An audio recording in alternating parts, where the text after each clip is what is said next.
What's up, everybody? It's Spencer Alessi, and this is the Esports Narrative.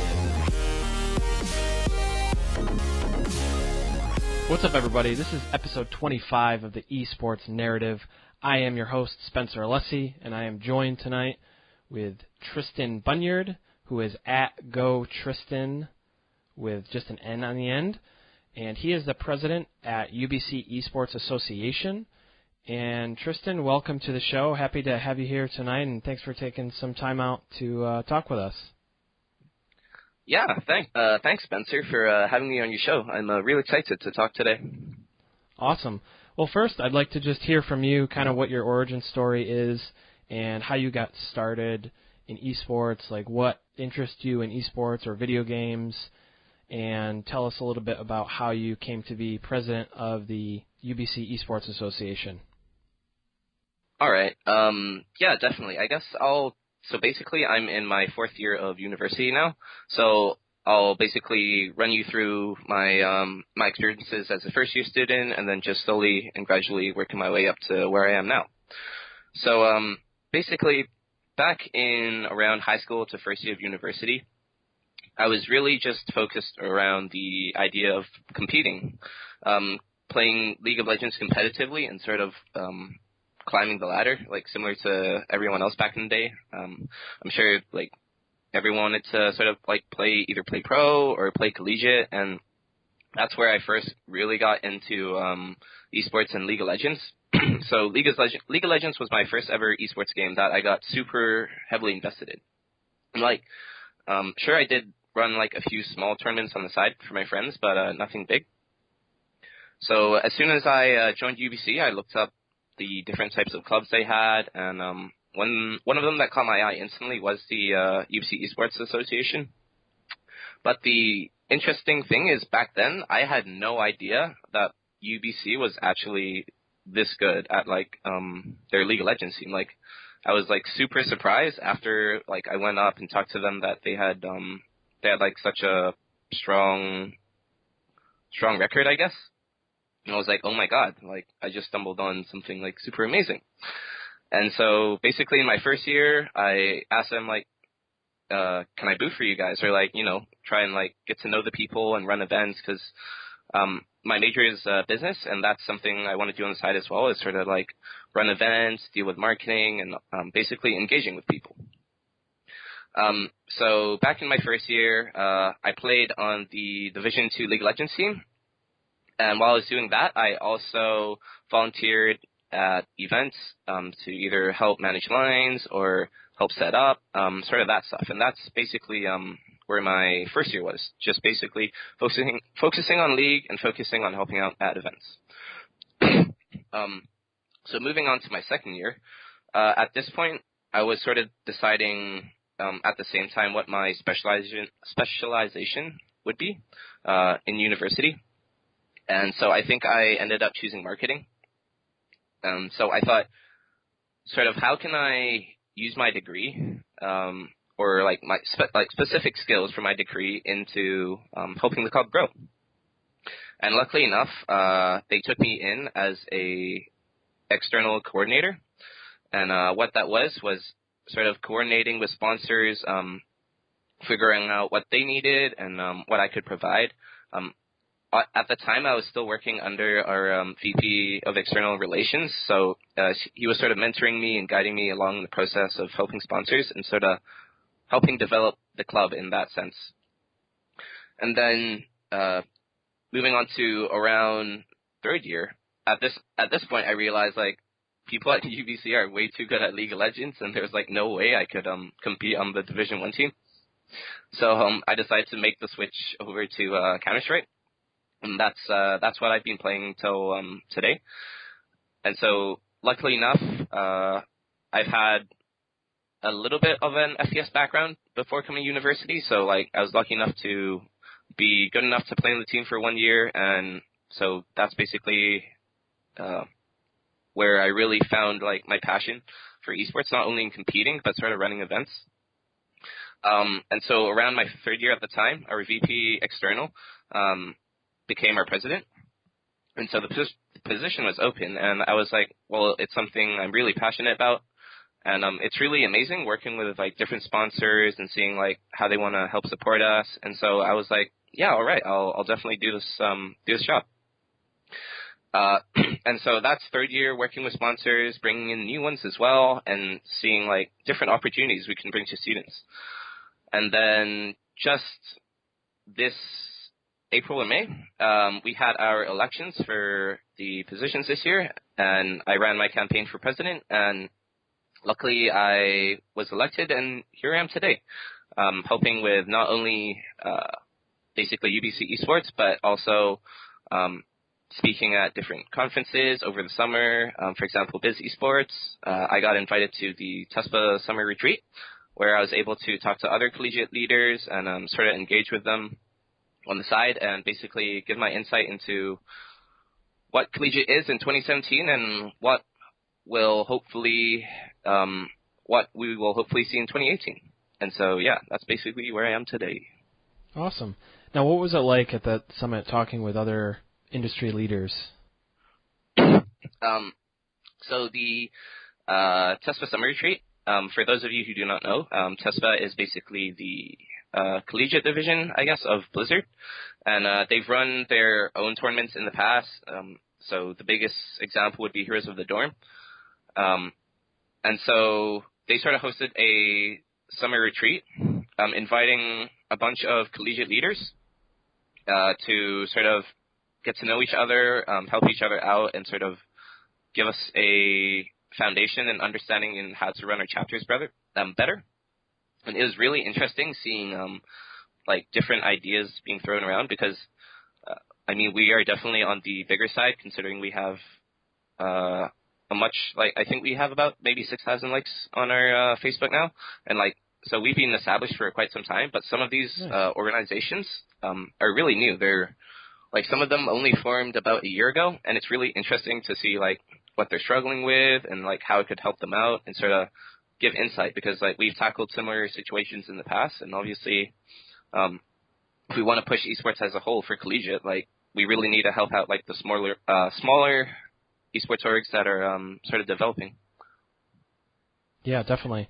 What's one of the biggest takeaways you took from that event? I guess my biggest takeaway from that event is that we're really lucky that TESPA sort of provides this foundation where we can all connect together through one single network, and I think that's something that collegiate esports is really different compared to professional esports. It's sort of this connection you have between different universities, whether it's the ones in your own area. So for me, that would be SFU, BCIT, and maybe like down in Washington. But at the same time, connecting people who are super far away. So that could be people from Toronto, down in LA as well. And so like sort of really building this network to help people out and like see them at tournaments is really, really interesting. How important is it for you to network with other people at other universities and things like that, or just in other sectors of the esports industry? So I think networking in general is probably one of the biggest things I personally recommend people should do, just because at this point in esports, we're just, I'd say, exiting the sort of like the beginning phases of everything setting up.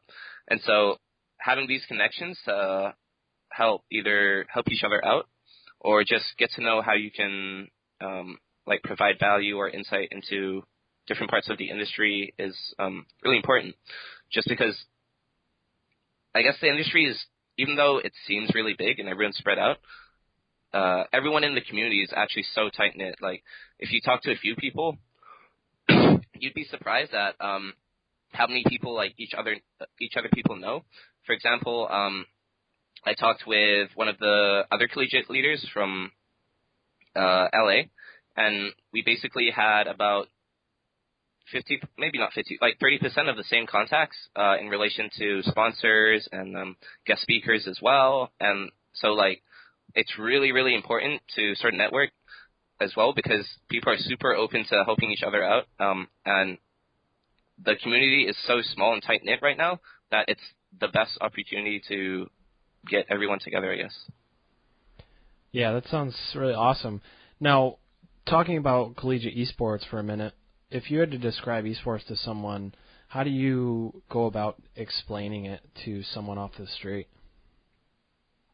Would you say collegiate esports in general, or just esports as a whole? Just esports as a whole. I guess if I had to describe it to someone, it would probably be competing at competing similar to traditional sports, except the medium that we use is through electronic video games. And that's the biggest difference, I guess, in terms of comparing it to traditional sports. So basically, if you think about all the tournaments are basically run online and then run at bigger events offline. And so that's probably one of the biggest differences, is that you have sort of this basic entry level where some players compete at the semi-professional level from all around the world. And then once you sort of reach the top, then they all come together and compete at a professional level, whether it would be like through North America or EU. And yeah, I guess that's the best way to put it right now if you look at the competitive aspect of it. Now, what's it been like for you learning Counter-Strike? And you said you come from a FPS background, but what's it been like learning that game and kind of learning the intricacies of it, and how's it been working on a team? So I think looking at Counter-Strike specifically, it's probably the game that has maybe one of the longest running esports histories, apart from maybe StarCraft. So comparing this to other games like League of Legends, for example, the community is a lot more mature and developed. And so it's really interesting seeing that players from each iteration, whether it would be Counter-Strike 1.6, Counter-Strike Source, it's really interesting to see how each generation of players has a different approach to the game. But they still basically compete at the top level in Counter-Strike Go through their own unique methods, I guess. But the part that Counter-Strike really grips me the most is the fact that compared to games like League of Legends or Overwatch, you can actually, theoretically, you could basically 1 versus 5 because you aren't as reliant on teammates, I guess, if you really had the raw mechanical skill. And I thought that's a really interesting aspect of the game that can sort of instantly shift the tide, as well as provide sort of that grind that I really look for in games. But in terms of a team aspect, I think it's really interesting because it's definitely more tactical, I guess, than other games, and the mind games that you can play within the game is really it's quite different. I mean, sure, in League of Legends you can sort of juke people, but there's just the thought process completely changes at the entry level, the semi-pro level, and the professional level. So it's really interesting to see how each person reacts differently. Who's your favorite Counter-Strike player or team? Oh, that's a tricky one. I think my favorite team of all time has to be Cloud9 at this point. I don't know. I'm pretty dedicated to my North American team. They've sort of been the team I go to for a long time, just because nothing has been a huge inspirational and active character in the scene. Stewie 2K, probably the most amazing backstory in terms of up and coming, because of sort of his roots, playing basically pickup matches and becoming pro. So that's really interesting to see, and just the team dynamic they have. it's like really interesting because for the longest time, North America hasn't been doing well in Counter-Strike, and I really want to sort of see them do well. And so they're probably like my most favorite team. And then in terms of player, yeah, I'd probably have to go with Stewie 2K as well, just because his roots of being a pickup game player sort of resonates with me, because I play a lot of pickup games as well, and that's sort of how I found my own level and style. So like, it's great to see that even though traditionally most of the players who become pro have played in structured teams or like have sort of gained that experience over time, it's really interesting to see that this individual who has basically focused on playing public matches his whole life has managed to reach where he is today. So yeah, that's basically why I love him so much. Yeah, that's something I'm super passionate about as well, is bringing North America CS into the dominant force that it once was back in the complexity days. And I've been a huge CSGO fan, or not CSGO, but a huge Counter-Strike fan for a long time, and I would love to see North America or North American teams really putting in their all and becoming top 10 level team. You know what I mean? There's a lot of stiff competition, and it would be really neat to see Cloud9 or any other North American-based CS team be a top dog. Yeah, for sure. I mean, hopefully this is the year. Shroud recently retiring and becoming a full-time streamer and nothing stepping down. I think that Cloud9 probably have the highest skill cap in terms of all North American team right now. But I guess they still suffer a similar issue that all other North American teams suffer right now, which is the lack of dedicated IGL. So I guess we'll see how that goes, or maybe if Tarek is going to pick it up and become the IGL, I guess. What do you think is the biggest difference, aside from, you mentioned IGL, but being honest, like, what do you think is the biggest difference outside of that between North American teams and European teams or Brazilian teams? What is the biggest difference?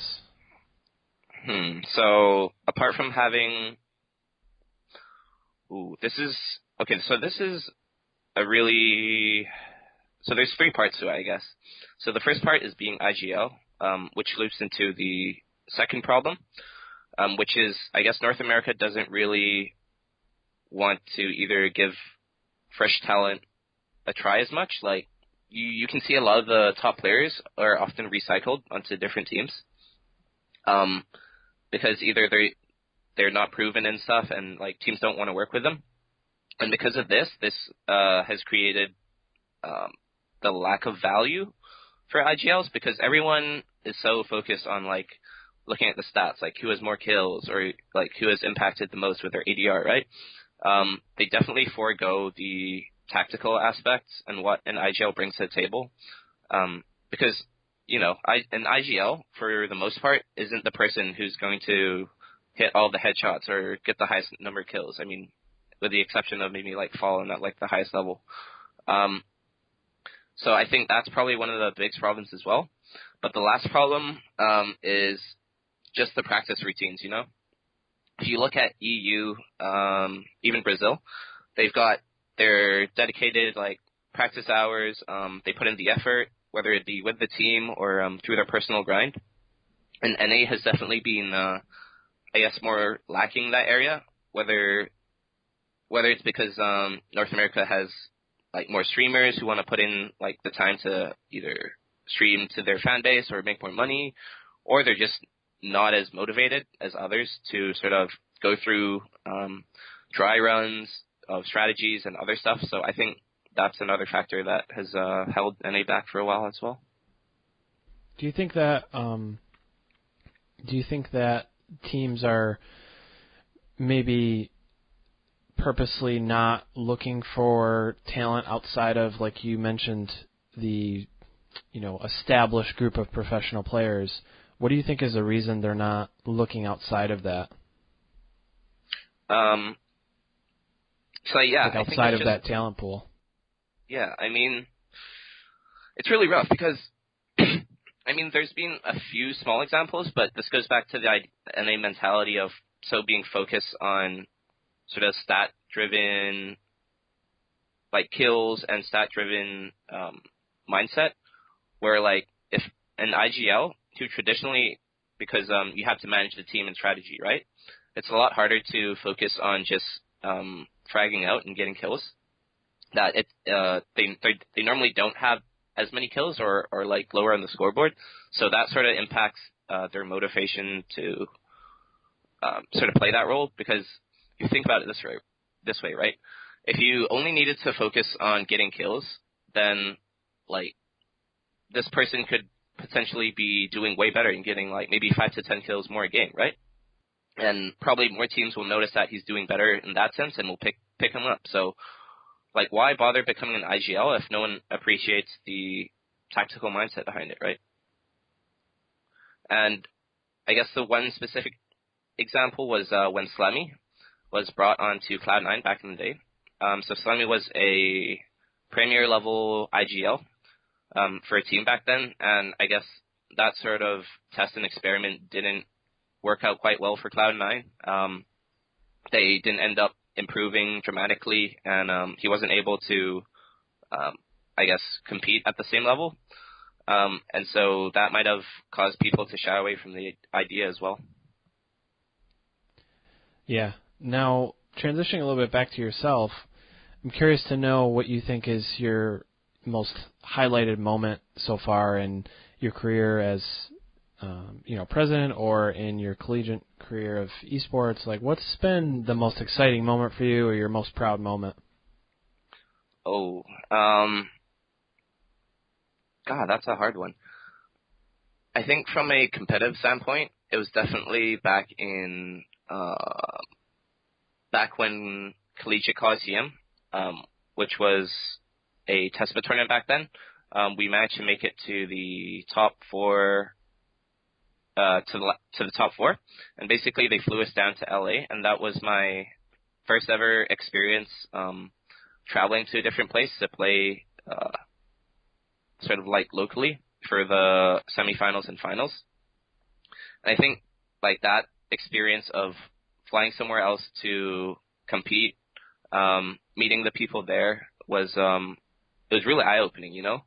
Like, this is so much more than just staying home, playing video games, and like just having fun. Like, this was actually about competing, like meeting people from around the world, and that's probably one of the moments where I realized like this is so much more than just a game. But from a president standpoint, it was probably this summer actually when I was invited to speak at the Biz Esports Summit. So it was my first ever time I've been invited to be a guest speaker at a conference, and it's really interesting to see not only the like competitive side and what everyone usually sees, but also like the back end of how businesses operate in terms of streams, some of the new upcoming ideas, as well as just what makes esports tick in general. And I was lucky enough to have Kevin from Twitch student. So he was like probably the most impactful person in my collegiate experience.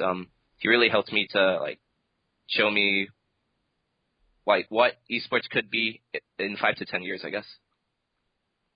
So share with us a little bit of what you learned, or what did you pick up? What do you think esports is going to be like in 5 to 10 years, like you said?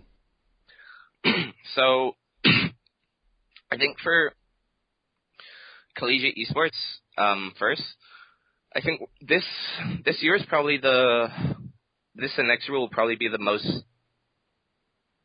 biggest tipping point for, I guess, esports scholarships. So something really interesting was that Garvey from Twitch, he basically used this analogy of like I don't know what it's called. I think it's called like a product life cycle, where it's broken down into like mini chunks, right?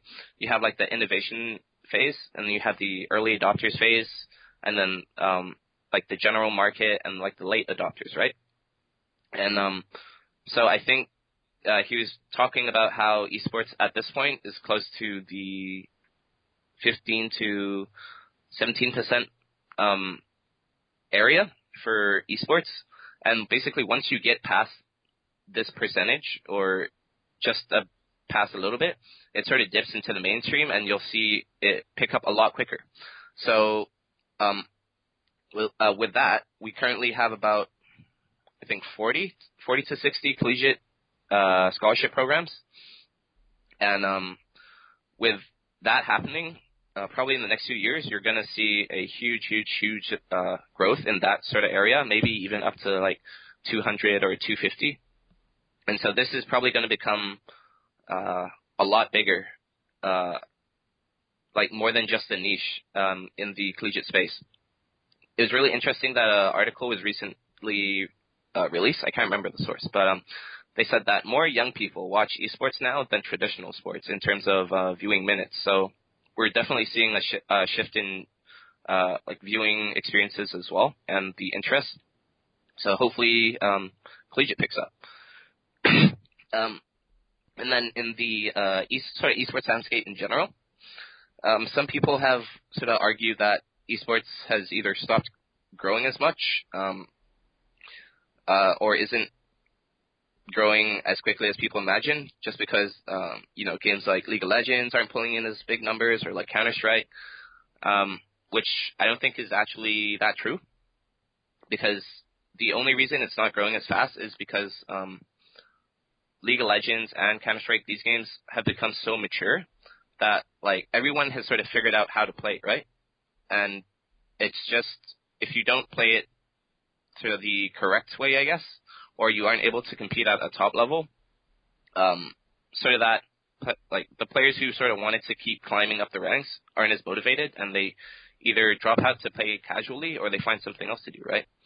But if it's a game that's really, so this is basically the difference in why I think esports is still growing, is the fact that if you look at games like PUBG and Quake, for example, where they're so new, and they bring a new competitive aspect or like new concept to the industry, right? You see them pick up like instantly and help them like get developed. Like if you look at Twitch right now, I'm sure you'd find that PUBG, PlayerUnknown's, is definitely like the most viewed game, which is surprising considering League of Legends and all that has been the most viewed game for like the past 2 years or something. So I think, with esports growing in North America in general, and I do believe Alibaba has invested a lot of money this year as well into a long-term plan. So I think we'll hopefully continue to see steady growth. Yeah. Now, what's your advice for someone getting into esports and someone who's looking at colleges, trying to decide what they want to do with their career? What would be your advice for someone who wants to play collegiate esports, and what would you tell them are some, important things to consider? So I guess if you're looking to play, I would definitely try to look at schools which are either building a scholarship program right now or have a scholarship program in place. Because, if you can game and get your tuition paid at the same time, right, then I'm sure that's like a huge benefit. I would have liked that back in my day, so I'm sure other people are considering that as well. But at the same time, I think you really want to look at the local community, because the bigger your local community, the easier it is to drive the competitive side of the community as well at the specific universities. So I think that's something to consider.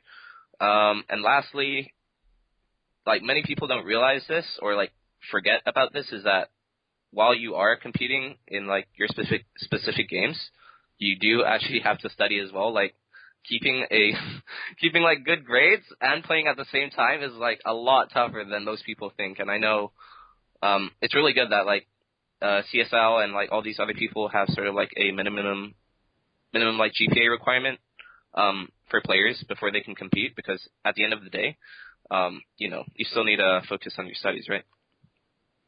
What are these college scholarships like for esports? Like, are they full scholarships? Or are they like, like full rides like you would typically hear in traditional sports, or what are the sponsorships or the I'm drawing a blank now on the word, but what are they like, and how are they supporting these kids going into college? Yeah. So I think each university has its own approach. I mean, you obviously have the more athletic universities who are able to either, provide a full scholarship or a part scholarship. So I think the best example here would be to look at RMU, Robert Morrison University. They're a private university, and they've invested about, I think, $1.2 million into their esports program. So they have their own training facility. I do believe it's full ride scholarships, support staff, coaches. So they're literally focusing on everything you can in esports in terms of, sort of enhancing the performance of the players. And then some other universities, for example, if we look at UCI, University of California, Irvine. So they've got scholarships for different teams like Overwatch and League of Legends, I believe. But I don't believe they're full ride. So like some universities have a different approach, or like sort of don't want to invest fully yet, which is totally understandable. And some, on the other hand, focus more on the academic side in terms of building a program which sort of is educational to the student, whether it would be through business or research. So like there's a ton of different approaches you can use, and it really depends on what that specific university wants to focus on, I guess. Yeah. Is it beneficial to, in your opinion, to go to college and play a game in college and kind of develop your skills, or maybe you just maybe you're not into college and you just want to grind and try and go pro on your own, like Stewie 2K, and kind of playing public games and stuff like that? What do you think? Is there one approach that's better than the other, or is developing your skills in a collegiate atmosphere beneficial? So, sorry. So, that's a really interesting thing, because I think what separates sort of collegiate esports to traditional collegiate sports is that, if you look at the basketball, for example, right, you have these players who play at the collegiate level who later get drafted into the NBA, right? But it's not quite the same for esports just yet, where a really, really, really, really small percentage of collegiate players ever transition into a professional background. But I do believe they have their own merits. I was talking to one of the team owners, right?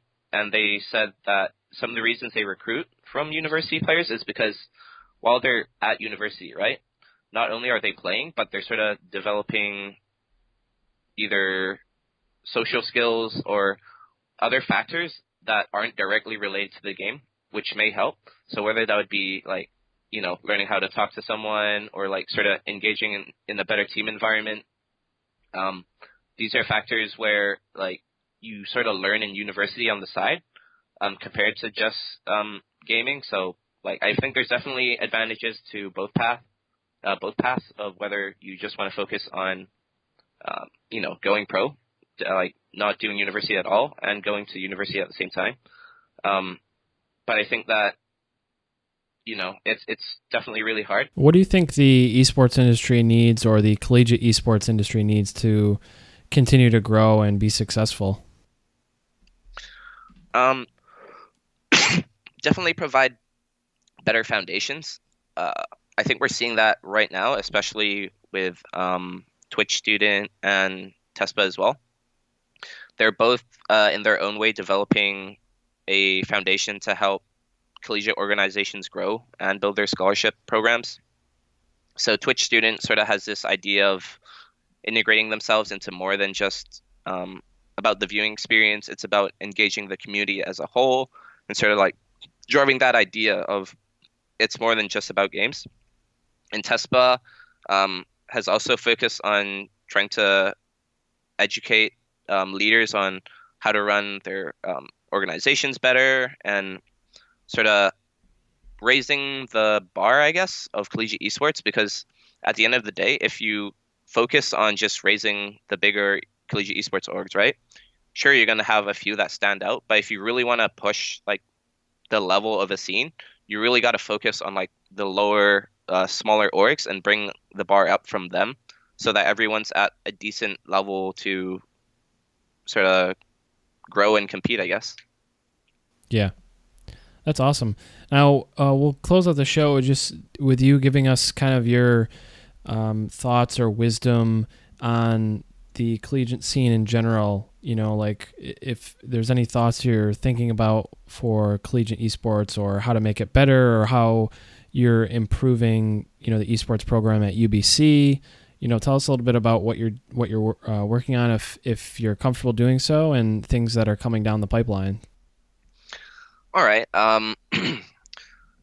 So I mean, this is a bit tricky because we're going to be hopefully announcing something within the next 6 to 12 months regarding our own university, but I can't really go into too much detail. We are working on having a Vancouver esports conference, hopefully at the beginning of next year, and this is going to be focused at students, university administrators, sponsors, endemic and non-endemic sponsors, and sort of bring them into the esports landscape. Because as much as I see endemic sponsors doing well, I think the next big step is trying to get these non-endemic sponsors, whether it would be like Nike or like some other clothing brand. I think they'd be like a huge plus to the scene as well, with what they can bring to the table. So that's something I have in mind to just sort of help Vancouver grow as a whole, and then maybe in the future develop the same thing down in the States, whether it be like California or some other area. Yeah. Now, just in general, how do you think we attract bigger brands like that as an industry?